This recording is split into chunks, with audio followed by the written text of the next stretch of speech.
అండి అందరికీ. మీకు మీ కుటుంబ సభ్యులందరికీ కూడా దుర్గమ్మ తల్లి ఆశీస్సులు ఉండాలని మనస్ఫూర్తిగా కోరుకుంటున్నాను.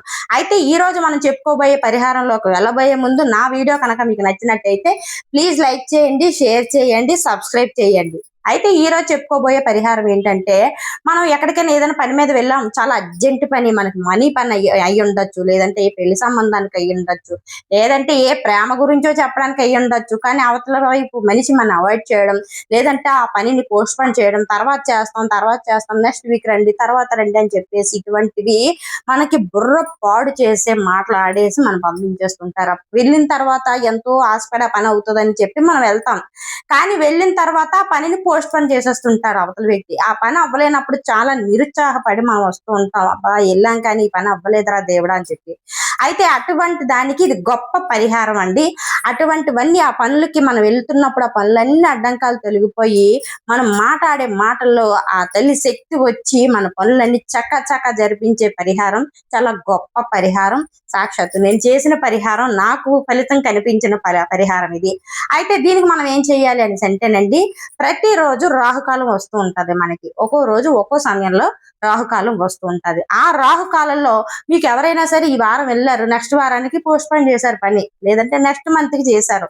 ఇలా చేసినప్పుడు మనకు ఆ పని అవ్వట్లేనప్పుడు ఏం చేస్తారంటే, రాహుకాలంలో చక్కగా అమ్మవారి దగ్గర, దుర్గమ్మ దగ్గర కూర్చోండి. ఆ రాహుకాలంలో ప్రతిరోజు కూడా ఏదో ఒక టైంలో వస్తుంటది. సోమవారం ఒక సమయంలో, మంగళవారం ఇలా వారం రోజుల్లో ఒక్కొక్క రోజులో ఒక్కొక్క టైంలో రాహుకాలం వస్తుంది. కరెక్ట్‌గా రాహుకాలం సమయంలోనండి మనం అమ్మవారి దగ్గర, దుర్గమ్మ దగ్గర కూర్చోండి. దుర్గమ్మ దగ్గర కూర్చొని ఆ తల్లికి ఓం దుమ్ దుర్గాయే నమః, ఓం దుమ్ దుర్గాయే నమః, ఇది చాలా మహామాన్వితమైన మంత్రం. ఓం దుమ్ దుర్గాయ నమః, ఓం దుమ్ దుర్గాయ నమః, ఓం దుమ్ దుర్గాయ నమః అని చెప్పేసి ఆ దుర్గాదేవి అర్జునాకృత స్తోత్రాన్ని చదవండి.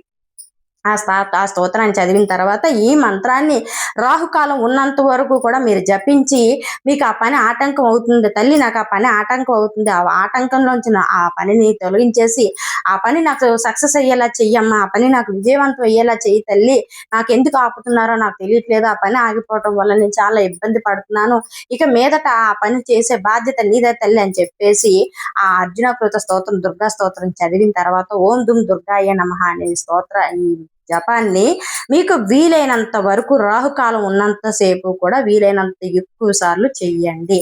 చేస్తే మీరు అనుకున్న పనిలో ఉన్న ఆటంకాలన్నీ కూడా తొలగిపోయి మీరు అనుకున్న పని చాలా అంటే చాలా సక్సెస్ అవుతుంది. అలాగే మీరు వెళ్ళే ప్రతి చోట కూడా ఆ తల్లి మీరు మాట్లాడడం కాదు, ఆ తల్లి మాట్లాడుతుంది. ఏ పనైనా సరే ఆ తల్లి మీకు దగ్గరుండి చేయించి మిమ్మల్ని నడిపిస్తుంది.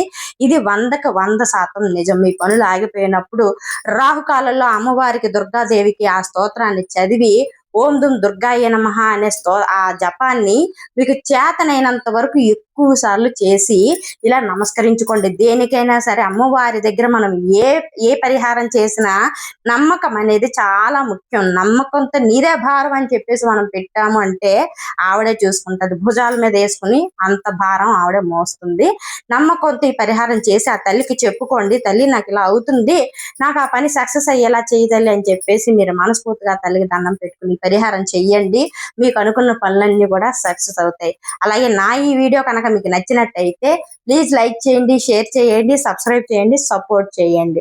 ఓం శ్రీ మాత్రే.